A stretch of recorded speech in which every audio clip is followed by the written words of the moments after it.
Hi guys, so hindi pa ako inaantok kaya ipapakita ko muna sa inyo itong laman ng maleta ko. Open ko na, yan. Yan, tapos may salamin dyan. Sa gilid, ayan, dyan yung ilaw.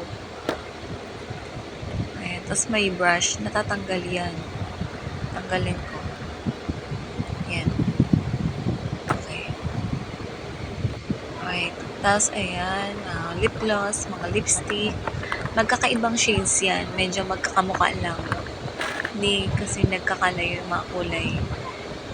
Ayan, lipstick din yan. Ayan, medyo light. Tapos, ayan, charger ng ilaw niyan. Ayan, lip gloss. Ayan, maganda yan.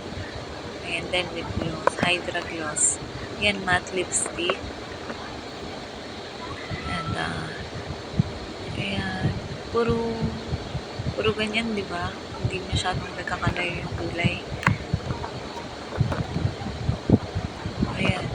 Isa lang yung bright color ko. Ayun. Medyo red. Ayan. Yan lang ang bright color.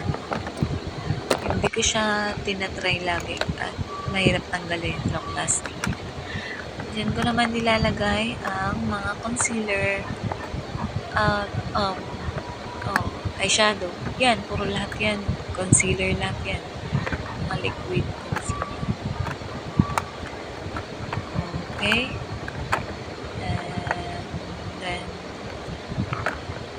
next one, dito naman tayo sa mga foundation.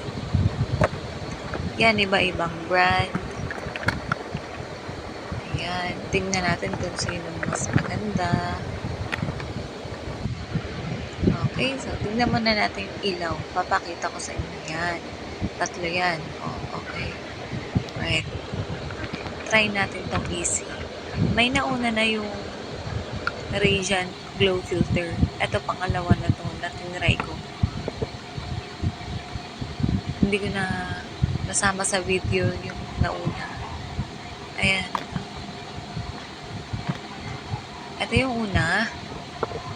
Ito naman yung pangalawa. Ito, dito naman, sa kabilang kamay, ang green focus. Diba, matte siya masyado. Kaya ayoko yan eh. Yan. Ito, Everbilena. Dito natin try sa braso. Wala nang space. Okay. Matte din to. Pangit ng outcome niya. Para sa akin hindi ko siya bet.